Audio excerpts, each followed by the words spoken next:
उत्तराखंड के उत्तरकाशी जिले से एक ऐसी खबर सामने आई है जिसने पूरे देश को हैरान कर दिया है। एक 24 साल की युवती जो एडवेंचर ट्रैकिंग की शौकीन थी, 9000 फीट से ज्यादा ऊंचाई पर मौजूद एक कैंप से अचानक रहस्यमय तरीके से गायब हो गई। सबसे चौंकाने वाली बात यह है कि जिस जगह से वह लापता हुई वहां करीब 90 लोग और 30 से ज्यादा तंबू मौजूद थे।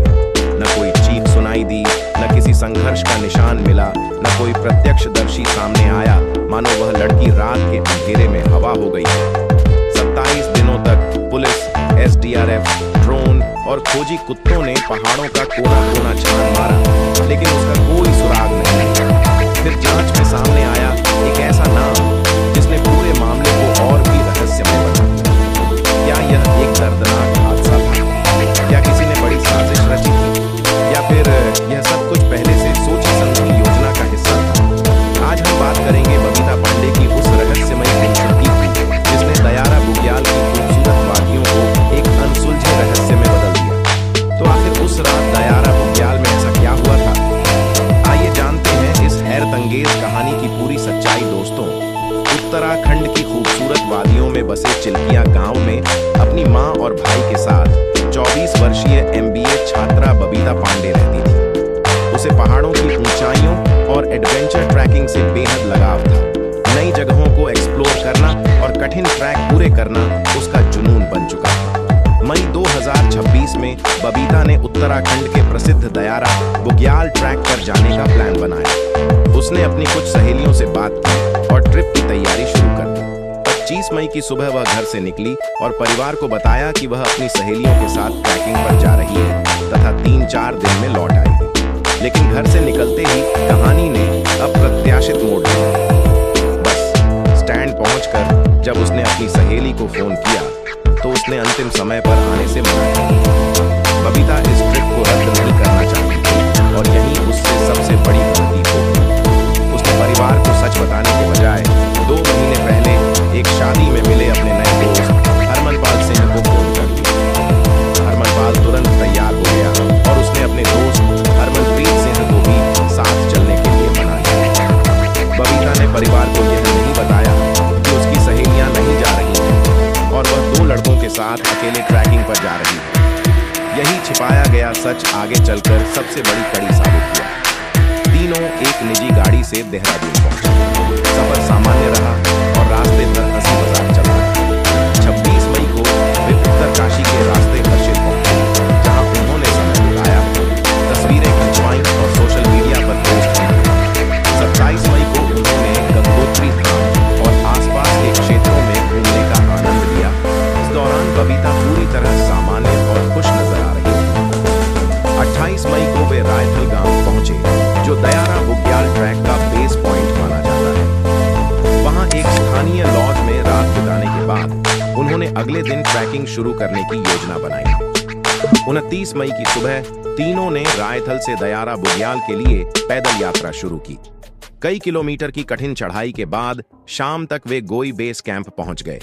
समुद्र तल से लगभग 9630 फीट की ऊंचाई पर स्थित इस कैंप के चारों ओर ऊंचे पहाड़, घने जंगल और बर्फीली हवाएं थीं। वहां करीब 90 से ज्यादा ट्रेकर्स और 30 से अधिक तंबू मौजूद थे। शाम ढलने के बाद तीनों अपने तंबू में चले गए, लेकिन रात गहराने के साथ घटनाओं ने खतरनाक मोड़ लेना शुरू कर दिया। रात करीब 10:30 पर हरमनपाल और हरमनप्रीत ने शराब पीना शुरू कर दिया। बबीता को उनका यह व्यवहार बिल्कुल पसंद नहीं आया। उसने दोनों को रोकने की कोशिश की, लेकिन नशे में होने की वजह से वे उसकी बात मानने को तैयार नहीं थे। देखते ही देखते बहस तेज हो गई। गुस्से में बबीता ने मोबाइल पर तेज आवाज में गाने चलाने शुरू कर दिए। इस पर दोनों लड़कों ने आपत्ति जताई और म्यूजिक बंद करने को कहा। विवाद इतना बढ़ गया कि बबीता नाराज होकर आधी रात को तंबू से बाहर निकल गई। वह लगभग 50 मीटर दूर एक पेड़ के नीचे जाकर बैठ गई और ईयरफोन लगाकर गाने सुनने लगी। बाद में बबीता के भाई ने आरोप लगाया कि संभव है तंबू के अंदर दोनों लड़कों ने उसके साथ कोई अमर्यादित हरकत करने या उसे जबरदस्ती नशा कराने की कोशिश की हो, जिससे परेशान होकर बबीता उस काली रात में तंबू से बाहर बैठने को मजबूर हो गई। जब वह पेड़ के नीचे अकेली बैठी थी तभी वहां से गुजर रही 13 साल की एक बच्ची की नजर उस पर पड़ी जो अपने परिवार के साथ ट्रैकिंग के लिए आई हुई थी। बच्ची उसके पास जाकर बोली, दीदी, काफी रात हो चुकी है और यहाँ बहुत ठंड भी है, आप अपने तंबू में जाकर आराम क्यों नहीं कर लेती? इस पर बबीता मुस्कुराई और बोली, हाँ छोटी, तुम जाओ और सो जाओ, मैं भी थोड़ी देर में अपने तंबू में चली जाऊंगी। यह सुनकर बच्ची वापस अपने परिवार के पास चली गई, लेकिन बबीता वहीं बैठी रही। दूसरी तरफ जिन दोस्तों के भरोसे वह यहां तक आई थी, वे दोनों तंबू के अंदर शराब के नशे में सो चुके थे। उन्होंने बाहर बैठी अपनी दोस्त को वापस बुलाने की कोशिश तक नहीं की। अगली सुबह करीब 5 बजे जब हरमनपाल और हरमनप्रीत की आंख खुली तो उन्होंने देखा कि बबीता तंबू में नहीं है। उन्होंने तुरंत उसके मोबाइल पर कॉल किया, लेकिन फोन बंद आ रहा था। दोनों ने तंबू से बाहर निकलकर गोई बेस कैंप और आसपास के इलाके में तलाश शुरू की। ट्रैकर्स, गाइड्स और तंबू मालिकों से पूछताछ की गई, लेकिन किसी ने भी सुबह बबीता को जाते हुए नहीं देखा था। कुछ ही देर में पूरे कैंप में खबर फैल गई कि 90 लोगों और 30 तंबुओं के बीच से एक लड़की रहस्यमय तरीके से गायब हो गई है। यह सुनकर हर कोई हैरान था। जब तलाश के सभी प्रयास नाकाम हो गए तो हरमनपाल ने बबीता की सहेली अदिति को फोन कर पूरी बात बताई। अदिति ने तुरंत बबीता की मां को सूचना दी। यह खबर सुनते ही परिवार पर दुखों का पहाड़ टूट पड़ा।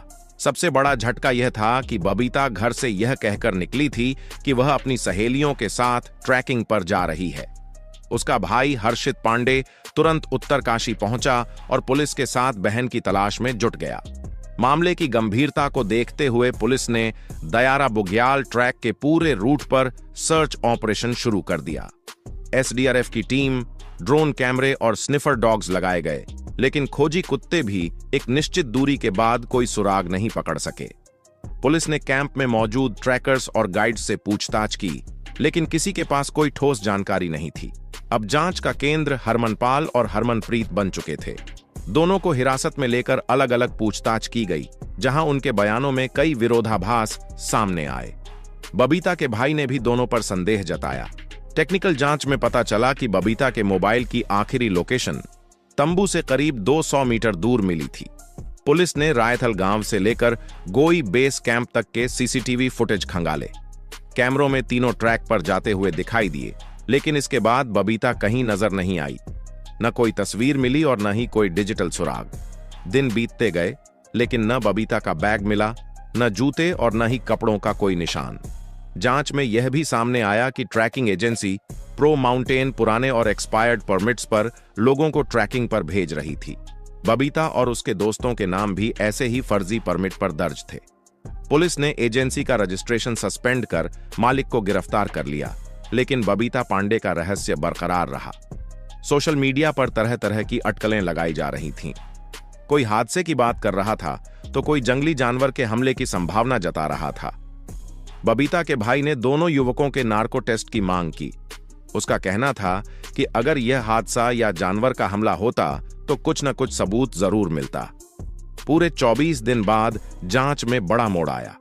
पुलिस को पता चला कि जिस दिन बबीता लापता हुई थी, उसी दिन उत्तरकाशी से 28 वर्षीय अभिषेक चौहान भी रहस्यमय परिस्थितियों में गायब हुआ था।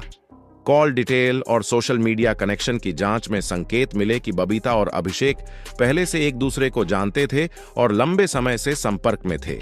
हालांकि अभी तक कोई पुख्ता सबूत नहीं मिला है, लेकिन जांच एजेंसियों का मानना है कि यदि अभिषेक का पता चल जाता है तो बबीता के बारे में भी अहम जानकारी मिल सकती है।